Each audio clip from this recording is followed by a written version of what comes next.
Today's topic is the Keynesian cross model, attributed to the great economist John Maynard Keynes. So Keynes's theory is really focused on aggregate expenditure. This aggregate expenditure is something that we are going to see over and over again, and I want you to know what exactly it is. It simply means total spending. Aggregate means total, expenditure means spending. If you don't like that word, just write total spending. It's just used a lot in the nomenclature. And the formula is what you've seen before, C plus I plus G plus X minus IM. Sometimes instead of IM, it's just used M. The book used IM, so we're going to go with IM. C stands for consumption by households. I stands for investment by firms. G stands for government purchases by the government, and X stands for exports by foreigners.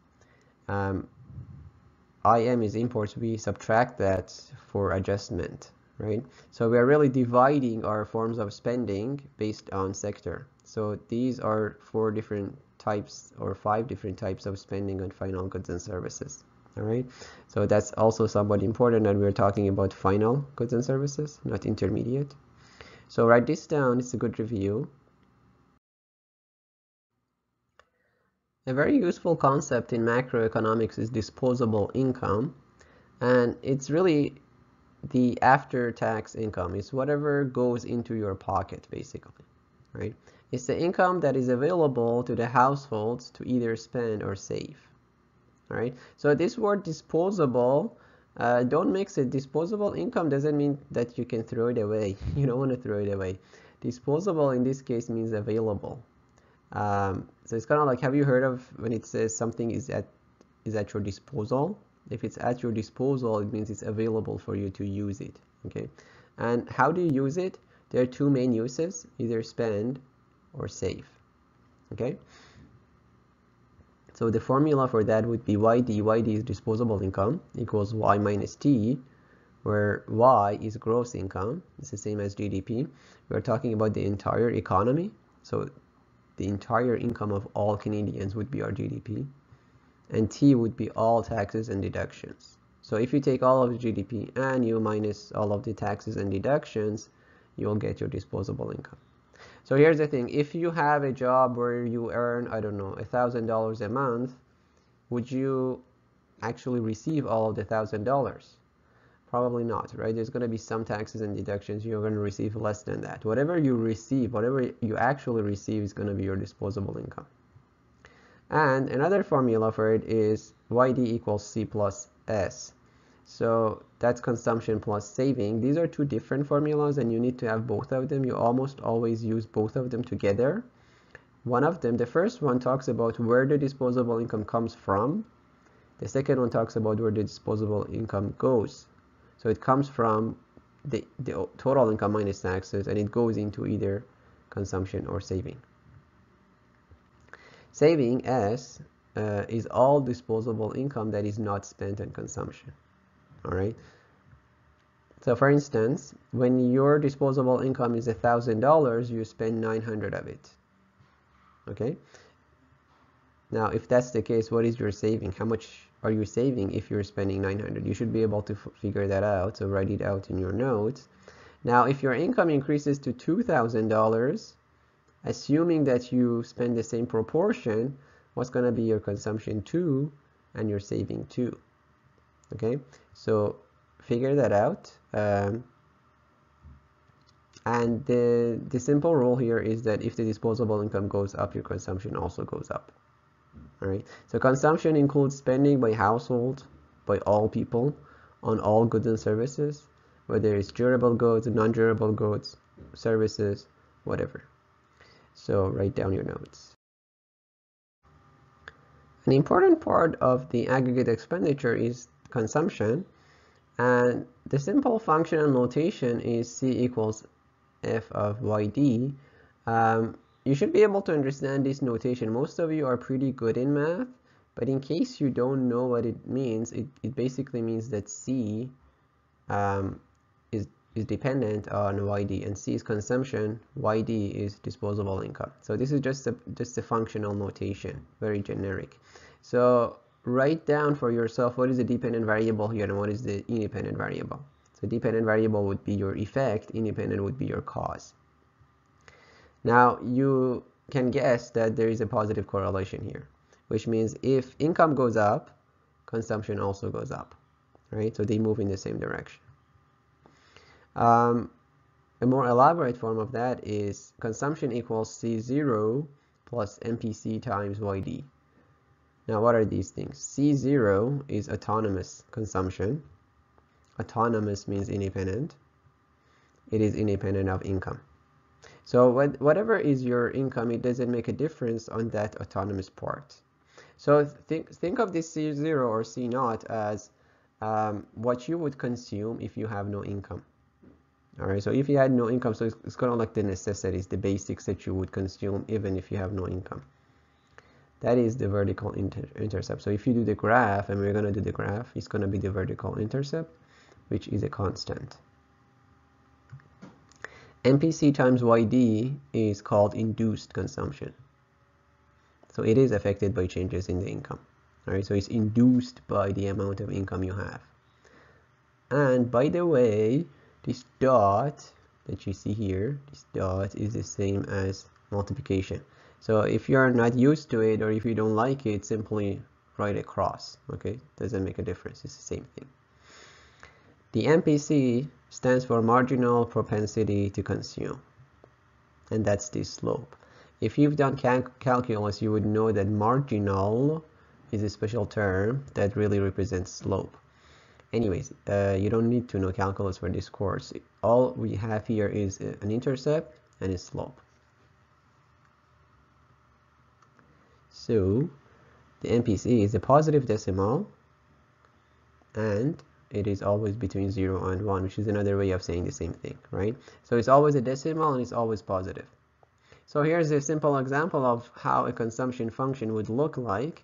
For instance, you have 30 plus 0.8 times YD, right? So 30 would be your autonomous consumption, and 0.8 would be your marginal propensity to consume. As you can see, it's a positive decimal.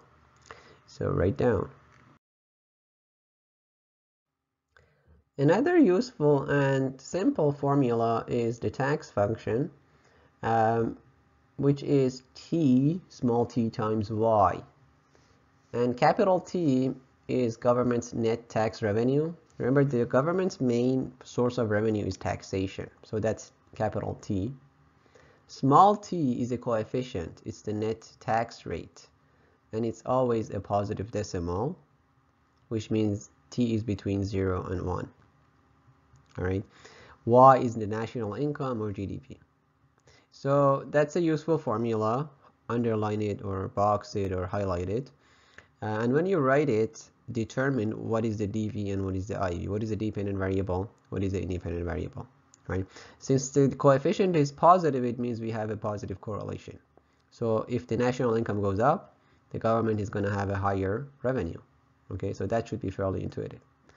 Now, if you remember, we had this formula for disposable income. Disposable income is total income minus taxes, right?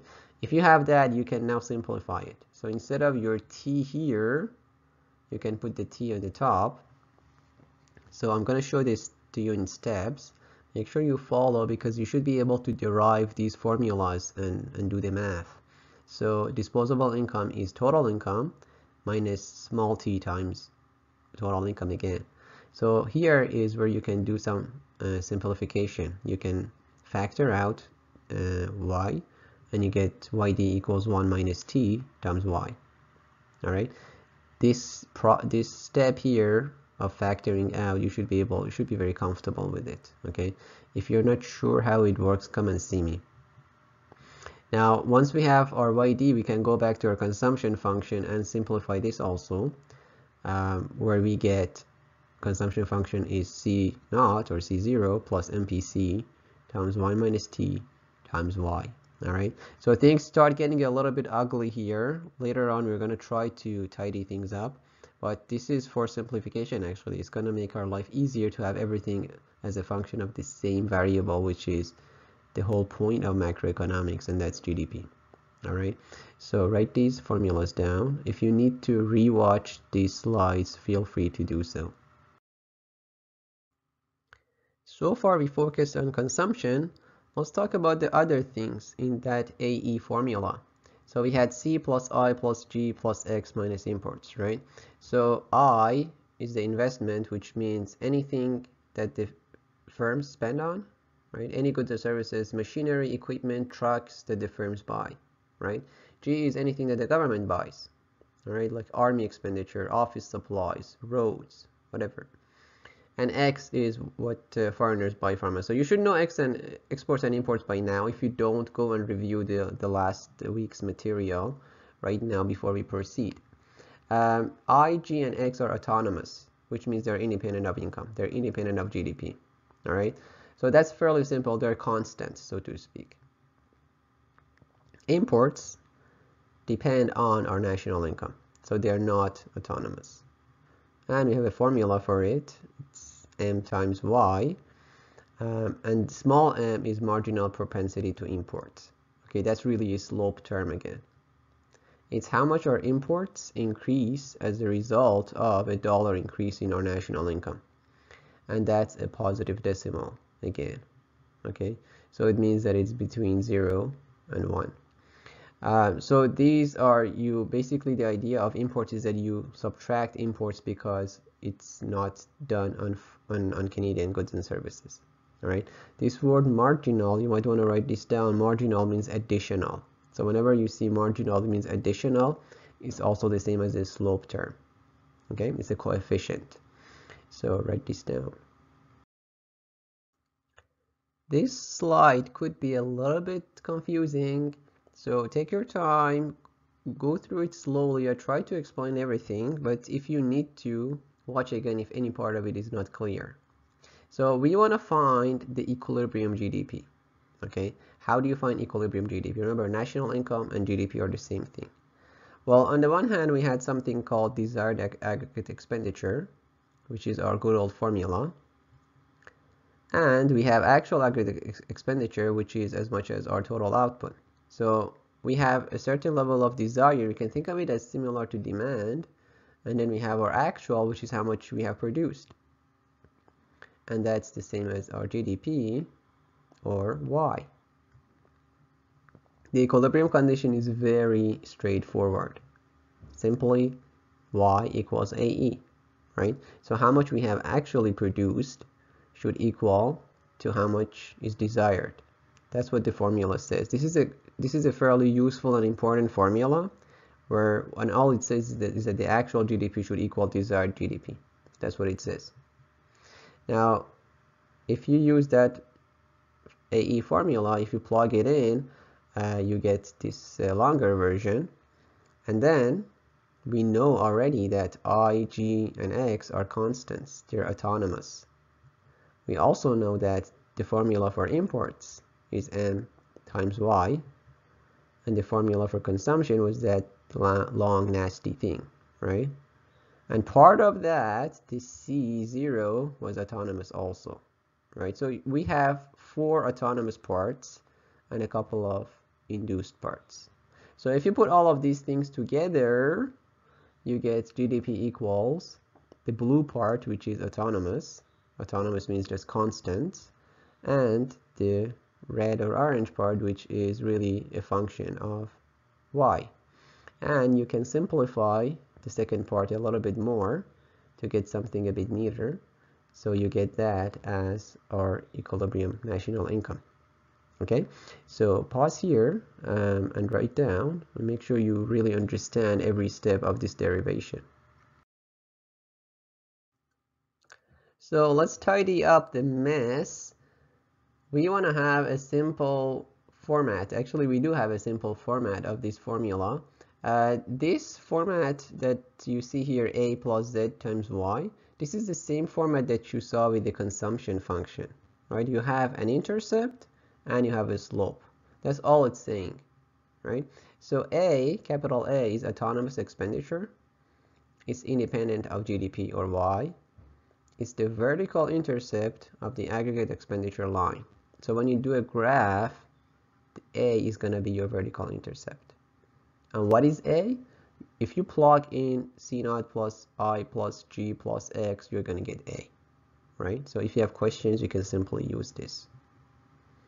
Z times Y is induced expenditure, and Z alone is called the marginal propensity to spend. Okay, it's our slope term. It's the slope of the AE line, and it is the same as MPC times 1 minus T minus M. All right, so when you get questions, the question always gives you these small bits and pieces, and you just have to plug them in, really, right? This is a very useful formula for Z. You're going to use Z a lot. All right, so when you write down these notes, underline or highlight or box these formulas because you're going to need them. Okay, Z is the slope formula, which is change in aggregate expenditure over change in national income. Watch out here, you are used to seeing the y on the top, right? You are used to seeing delta y over delta x, right? But remember here, y is our independent variable. Y is really the x in the general mathematical equations that you have, right? So pause here and write down your notes. All right, we're almost there. I know you guys are like, oh no, this is so complicated, but it's not actually. It just takes time and some practice. So we are almost done with our derivation. We have this format of y equals a plus z times y. Remember, this is our actual GDP, and all of this is our desired. So our equilibrium condition is actual equals desired. That's all there is. And the whole idea is that y is unknown. We want to find y, and y is our GDP, right? So you have to isolate for y. Move all of the y's to one side. So you get y minus zy equals a. And then factor out. So you get 1 minus z times y equals a. And if you have this, you can easily find y by just dividing both sides by the coefficient. So y equals a over 1 minus z. That is our equilibrium GDP. Okay, so if you want to find equilibrium GDP, simply you can use this formula. It's extremely useful. Now A itself was quite long, Z itself was also quite long, so I gave you that in the last slide. But once you have those, you can simply plug them in here and find your GDP. Isn't that neat? Now that you have all of the formulas that you need, let's look at an exercise. So we're going to look at a simple example of how to do these numerical questions. This is fairly simple. The questions that you get might be a little bit more complicated than this, but the process is exactly the same. So I'm going to walk you through here. Make sure you take very good notes here and follow all of the steps. So consider a simple closed economy with no government, where desired investment expenditure is $75 billion, B stands for billion, autonomous consumption is 30 billion, and the marginal propensity to consume is 0.8. Find the equilibrium national income. So when you get a question like this, you must first of all write down what is known and what is unknown. Okay, so you have to go through it step by step, read very carefully, and work your way through slowly. So the first thing we see here is a closed economy. What does a closed economy mean? It means our exports are zero and imports are zero. A closed economy is an economy that does not engage in trade. The second thing is there is no government. So that's kind of like a utopia. So no government means G is zero and T is zero, which means that our disposable income is the same as our total income or gross income. Now, usually disposable income does not equal gross income, but in this case it does, just because we don't have any taxation. All right. Otherwise, you would in most questions you would have to convert your disposable income to national income.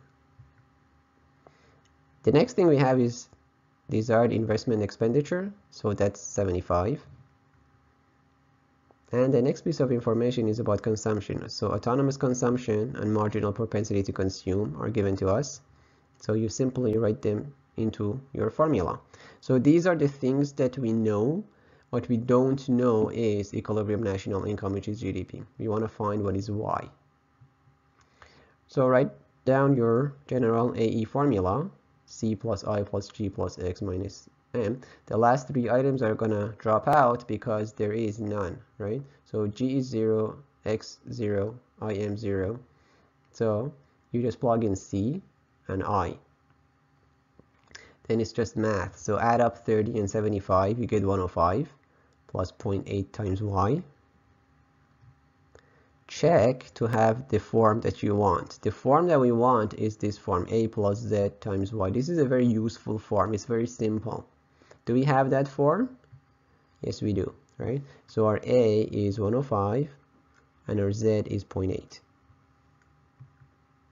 And we had a simple formula for the national equilibrium national GDP or income, which is A over 1 minus Z. So 105 minus 1 minus 0.8, and that's 105 over 0.2, 1 minus 0.8, right? And that would be 525. And you must always put the units, in this case, billions of dollars.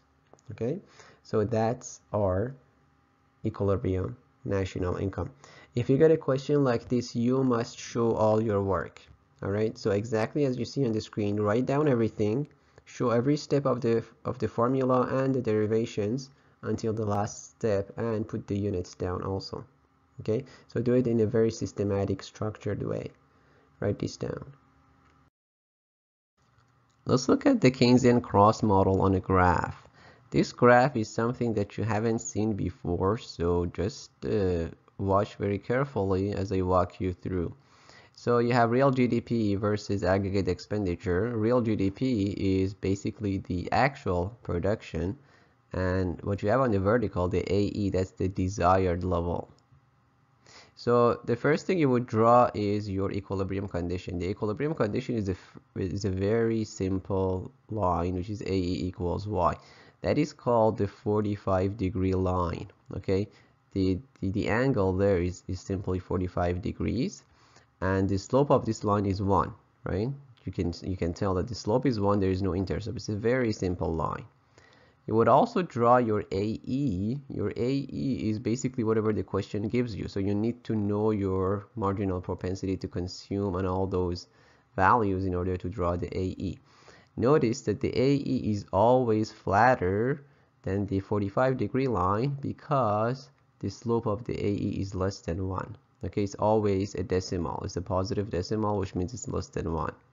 All right, now you have an intersection here, and that is your equilibrium.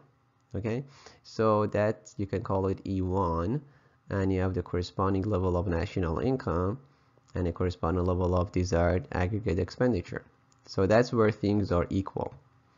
So Y1 is the equilibrium GDP, where desired aggregate expenditure equals actual national income. All right, now let's look at some lower level of GDP. Let's say Y2. Now at Y2, you have a certain level of national income. That would be our equilibrium. If the two lines were to cross at that point, that would have been an equilibrium. But now the desired level of spending is more. So we have more desired spending than what we are actually spending. Any point less than the equilibrium is where the desired is more than the actual.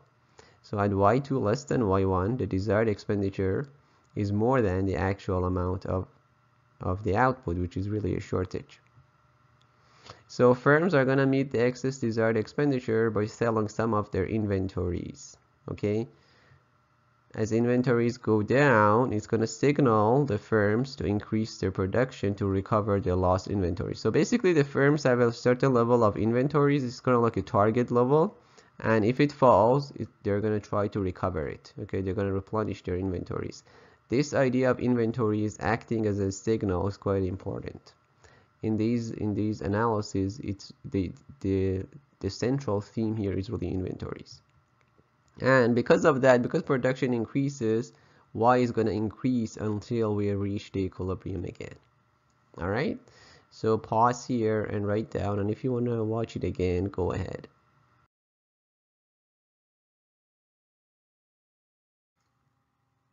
Going back to the same picture, now we're going to look at a case where the national income, the actual production, is more than the equilibrium. So let's say y3.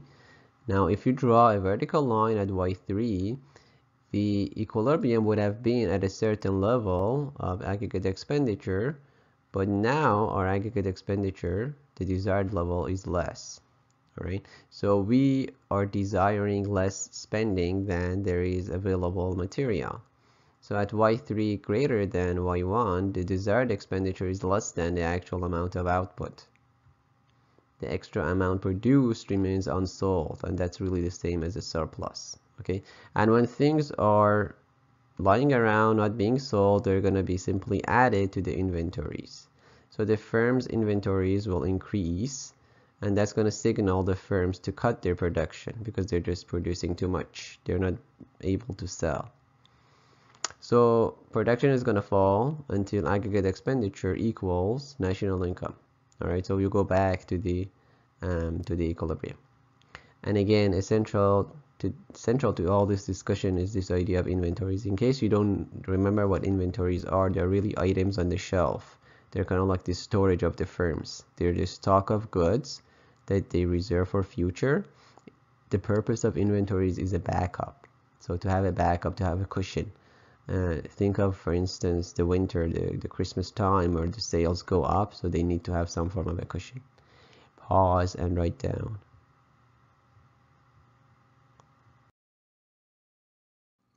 A neat, useful, and simple application of all this mess is the simple multiplier. So let's look at an example. Suppose someone spends $100 more. So this could be more consumption or more government spending. If they spend more money than before, that spending becomes the income of someone else. Yeah. Now, if someone else has more income, what are they going to do? Well, they're going to spend. Not all of it, but part of it. Remember, there's disposable income. Part of it is saved, and part of it is consumed. So they're going to spend more. So we have more spending again, and that spending becomes the income of someone else. And they are going to spend part of that, and that becomes the income of someone else, and so on. So there is some aggregate expenditure at the beginning, some spending, which turns into income of someone else, and that turns into more spending. Now you might be like, hang on, is this going to go on forever? And the answer is no, because there is only a partial transfer. So this is going to converge to zero at some point. It's an infinite series with a finite sum. So if you take the limit of it, it approaches zero. Anyway, the idea is that overall, AE and Y will increase by more than the initial $100 increase. Okay, so this is the multiplier effect, and the multiplier effect is pretty much synonymous with the ripple effect or the domino effect. So you have some initial event which creates a chain reaction. So this idea of a chain reaction is really what we're talking about. The simple multiplier is how much equilibrium national income Y will change as a result of $1 increase in autonomous expenditure A. That initial $100 was autonomous expenditure. And autonomous expenditure, if you remember, is our intercept term. So that's C0 in investment, government purchases and exports. The subsequent spending is induced expenditure. So that's the part which has this slope and it's multiplied by Y. There's a simple formula for it. So the simple multiplier equals change in Y over change in autonomous expenditure. This A is autonomous expenditure, and that equals 1 over 1 minus Z, right? So this is a very useful formula. Sometimes what you have is the question gives you change in Y, and it gives you the multiplier, and it asks for change in A. So you just have to cross multiply. You just flip things around, you multiply, you manipulate it, and you get the answer. So you have to be able to play around with the formula, but that's fairly simple. One very useful tip, and you do want to write this down, is that the simple multiplier is always positive and always more than 1. So if you do a problem and you get a multiplier which is negative or which is a decimal, then you made a mess. All right, so that's a checkpoint for you. Now, when you get problems on these things, you might be like, oh no, what should I do? It's just take your time and go slowly. go step by step. The most important thing in this is that write your aggregate expenditure formula in that general format of A plus ZY, right? So A would be your intercept, Z is your slope. So write it in the general format of A plus ZY. Once you do that, the rest is pretty simple. All right. One application of this is in fiscal policy. When there's a fiscal expansion, the government spending goes up. We want to know how much that's going to affect GDP, right? So you can use this formula to find that out. So anyway, pause here and write down.